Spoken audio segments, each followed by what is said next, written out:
Saludos amigos y hermanos, bienvenidos a nuestro estudio de la palabra de Dios. En esta oportunidad haremos un repaso general de nuestra lección y un resumen de nuestra lección de escuela sabática para esta semana. Acompáñenme en oración. Querido Padre, gracias por tu palabra, bendícenos en esta hora y guíanos, Señor, en lo que vamos a repasar de nuestro estudio. En el nombre de Jesús, amén. Bien, mis amigos y hermanos, el Marcos capítulo 15 presenta tres escenas claves relacionadas con el juicio, la crucifixión y la resurrección de Jesús. Estos acontecimientos resultan iluminadores acerca de la naturaleza del reino de Dios. En primer lugar, Marcos examina el papel que desempeña el Sanedrín en la condena de Jesús. En este evento los sacerdotes y otros dirigentes judíos aparecen como los antagonistas. Lo que la Biblia llama el concilio es identificado con el Sanedrín por los historiadores especializados en la época de Jesús. Y luego Marcos indica un considerable descripción de su relato, el papel de Poncio Pilato en la condena y el juicio de Jesús.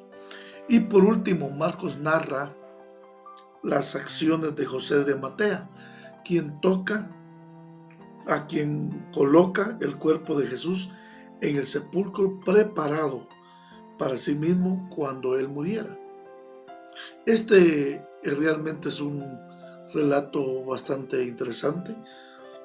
El Sanedrín y la condena de Jesús, luego la aprobación romana de la condena de Jesús, y luego José de Arimatea y el reino de Dios.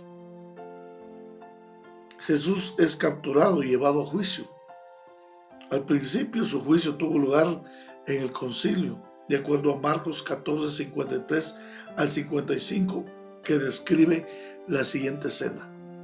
Entonces llevaron a Jesús ante el sumo sacerdote y se reunieron los principales sacerdotes, los ancianos y los escribas de los principales sacerdotes, y todo el concilio buscaban testimonio contra Jesús para entregarlo a muerte, pero no lo hallaron.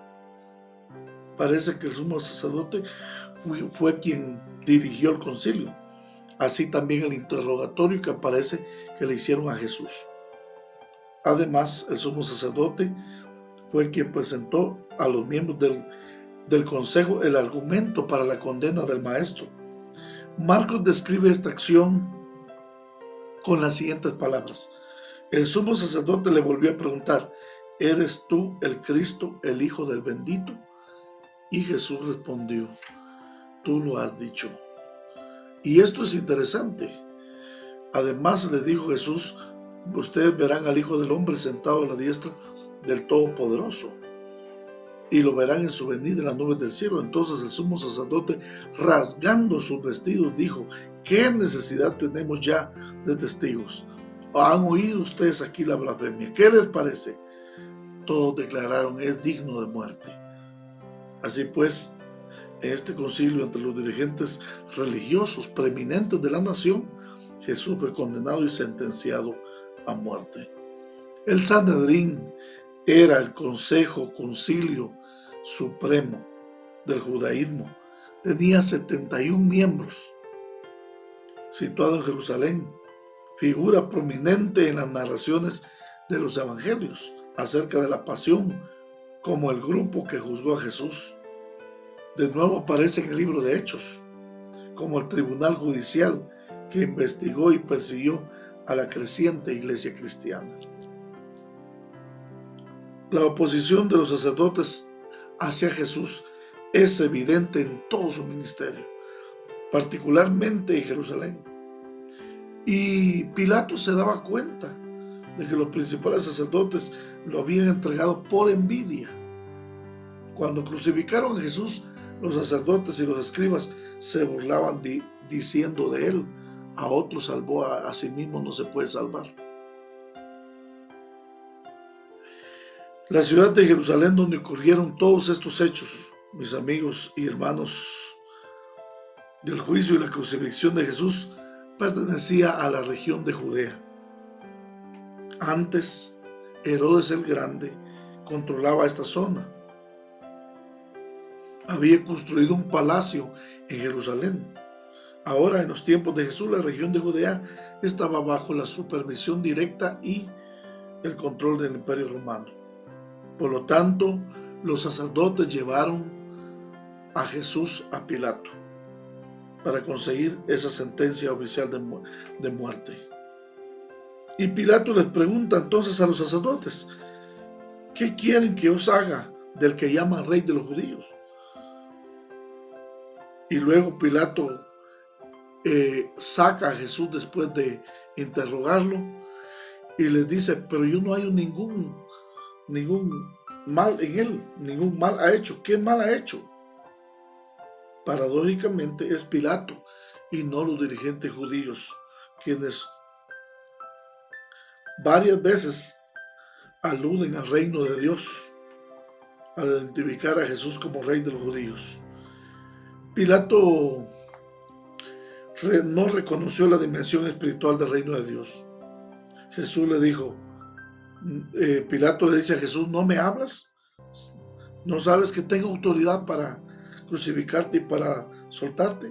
Pero Jesús puso inmediatamente las cosas en perspectiva correcta y le dijo: ninguna autoridad tendrías contra mí si no te fuera dado de arriba. Por eso el que me entregó a ti tiene mayor pecado. En otras palabras, Jesús le dijo: yo no soy el rey de los judíos, sino también estoy por encima de todos los poderes y reinos de la tierra, incluyendo el tuyo. Lo que llama poderosamente la atención finalmente es que José de Arimatea sigue a Jesús, al igual que Nicodemo. Son discípulos auténticos de Jesús, miembro destacado del Sanedrín. También Nicodemo era miembro del Sanedrín. Aún dentro del mismo Sanedrín, Jesús tuvo discípulos. El capítulo concluye con las acciones de este líder judío, un hombre que encontró en Jesús el rey de su vida y de todas las posesiones. José de Arimatea asumió toda la responsabilidad y los gastos del funeral de Jesús, cuando la mayoría de los discípulos huyeron o estaban lejos. Luego, José de Arimatea reconoció lo que Marcos dice al principio, en el capítulo 1, versículo 15. El tiempo se ha cumplido, el reino de Dios está cerca. Pilato estuvo a punto de ser persuadido a liberar a Jesús, pero lo condena a morir.